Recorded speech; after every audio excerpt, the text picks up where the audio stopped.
Hi, it's Tina, tourism trainer, facilitator, clarity coach and founder of the Tourism Space. Welcome to the Tourism and Megatrends blog series. In order to build businesses and destinations that last, tourism professionals need to have a look at the megatrends that are coming at them down the line in society and maybe happening right now at the moment. We've looked at a number of them. Today, our theme is the idea of nation branding. So I'm just going to go straight into it. The first thing to think about is, well, what is a nation brand?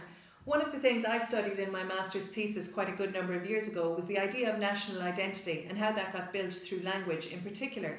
But this idea of national identity underlies nation brand. And the reality is, the interesting thing I learned and studied a lot at that time is that our national identities were actively and deliberately created by the elite of society at various times in our history, or even nowadays, and some examples are happening really just now. But the idea was that people sat down and thought about what identity they wanted for their nation. They drew lines on maps, they gave it names, they decided what their national language was, they expressed it through speeches and through books that were communicated to the masses in more traditional ways than we would have nowadays. Flags and national anthems were the outward expressions of what it meant to be a particular identity. And what drove that was the need for nations at that time to bind their people together against the rest of the world and to clearly put a line around what they were and what they weren't. So that's where identities came from, and it's still very important today. For example, we recently had the country of Czechia, which renamed itself. New Zealand has had 2 referendums on changing its flag. So constantly these things remain important. And some of the other megatrends in society, like globalization, immigration and diversity, have really questioned and challenged some of the old identities that we've had as we become more inclusive, more accepting and more diverse. There's a bigger question of, well, what does it mean to be from my country? Equally, globalization is not about diversity, it's about things getting more and more similar, and it also poses the challenge of, well, what does it mean to be from my country? And really explicit examples of that are the way things are playing out on the political scene in the UK and in the USA at the moment, just as an example. So that's about identity, but what about branding? What does branding mean? Well, this is very much being driven, as it has been in companies, by finances, by economics, by wanting to earn money. So on the one hand, we have an identity to protect ourselves against the world, and on the other hand, we also want to attract into our countries the money of other countries. And there's 2 great ways that happens. One is through foreign direct investment, and the other is through tourism. And that's long been the case for established countries. For example, in 1950, 97% of all arrivals came to just 15 countries, and they were mainly the developed Western countries. Nowadays, 100 countries welcome over 1 million arrivals per year.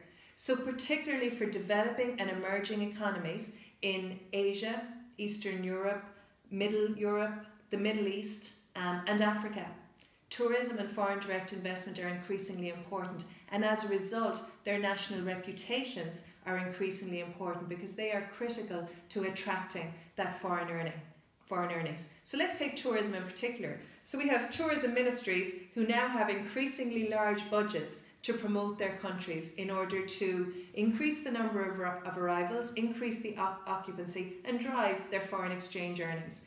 Because of digitalization and marketing and the great opportunities that now opens up, we can expect that those budgets are going to rise and the marketing is going to get ever more sophisticated and ever more effective. The competition is intensifying. Even if you took just South America, the competition that might exist between Mexico, Brazil, Paraguay, Ecuador, just on tourism terms, and how each of those countries tries to establish its own unique identity, and that's replicated across multiple continents at the moment. So the idea of branding your nation in tourism is an absolute megatrend right now. If we look at national brands though, not specifically just on tourism, there is a national or an international index of brands of 75 countries, and actually only 22 of them could be considered to meet the criteria of brand. So that shows the scope that is still left for countries to really elevate their reputations. Interestingly, Spain is one of the most visited countries in the world, and it doesn't make the list of 22 brands that could be considered brands. And that shows where some countries with less asset and less appeal have managed to harness the branding and the marketing skills and elevate themselves forward in that way. The promised land is a biblical term, and it's sometimes referred to as one of the best content ever written and one of the best brand ideas ever put out there. When Moses led his people to the promised land, what a great name to put on Israel. It just meant something. It appealed to people's emotions. Where I come from is often called the Emerald Isle. And again, so the island of Ireland has an international reputation and I guess an emotional connection to this idea of Emerald Isle. And a lot of countries would like to have that. And it's through marketing and through branding and through the continuous reinforcement of a reputation that this will be built. So let's have a look at some of the brands, I guess, that are emerging from countries. Can tourism slogans really define a nation? And can they make an impact in tourism terms? So let's have a look at my personal favourite, which is Bhutan, land for gross national happiness. What a really nice way to say, yes, we'd like your money, but we'll give you happiness in return. Argentina, beat to your own rhythm, very much speaking to the demographic we've seen in other parts of the blog that are about individualism and personal fulfillment, speaking directly to that. Canada, keep exploring, 2 words to describe the vastness of the nation and the fact that you might never get to the end of it. And Mongolia, go nomadic. So much captured in that little phrase about their heritage and about your potential as a tourist when you visit. So some of the slogans are really, really good, really appropriate for the countries. Some are really quite bland, like my country is beautiful, visit my country, love my country. They're not achieving differentiation as a result of that. Equally, another difficulty is that political and social aspects of these countries also affect the tourism appeal of the destination. Terrorism and security internationally is clearly a factor in the choice of destinations and the choice of travel. But let's look at one interesting one, for example, with Colombia, who definitely has a high perceived sense of danger, and the rather brave slogan of the only risk is wanting to stay. So it's a little obscure as to who the risk pertains to, but interesting as a marketing slogan. Let's look at the USA, which I mentioned earlier. All within your reach is the slogan for Visit USA.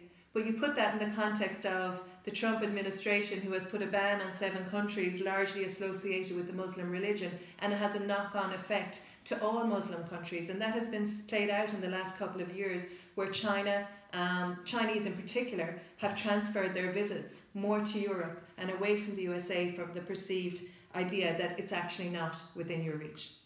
And Saudi Arabia, probably not the highest tourism destination in the world, but experience to discover. Again, a little bit vague, a little bit abstract. And in light of happenings like the murder of a journalist in a Saudi embassy in Istanbul, a little bit threatening somewhere in there. So what happens outside also affects the ability to brand the nation.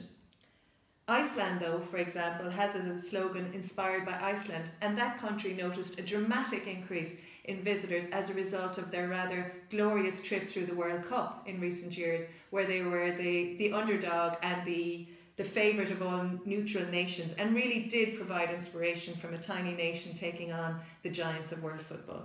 So sport in particular, and we've seen that through Korea and Japan and the Olympics being hosted there, does have an impact on boosting the national identity and national reputation of nations.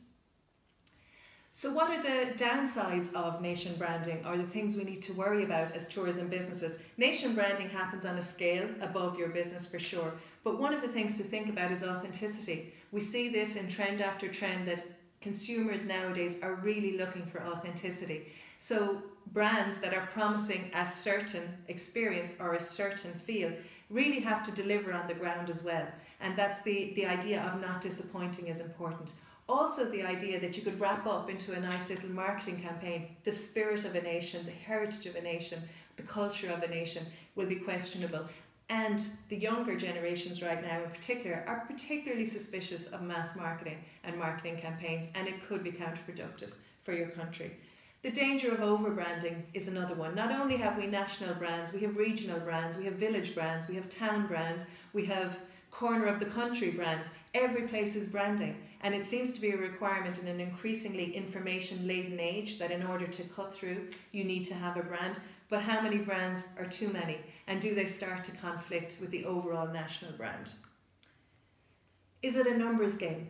Like I said, the idea of nation branding for tourism has been driven by attracting increased arrivals, increased overnight stays, and therefore driving foreign exchange investments. And it is very much predicated on the idea that more is more. And as we've seen in other blogs, in tourism, there's a big question coming around that it's not about the quantity of visitors, maybe it's about the quality of visitors, or the way those visitors are dispersed, or how we manage visitors once within our destination. So as yet, there isn't really a destination that's out there not playing the numbers game through nation branding, and it will be interesting to see how that plays out over the coming years, in line with the other trend, the very first trend in this series, the search for sustainability. So there may be a little bit of conflict on those two.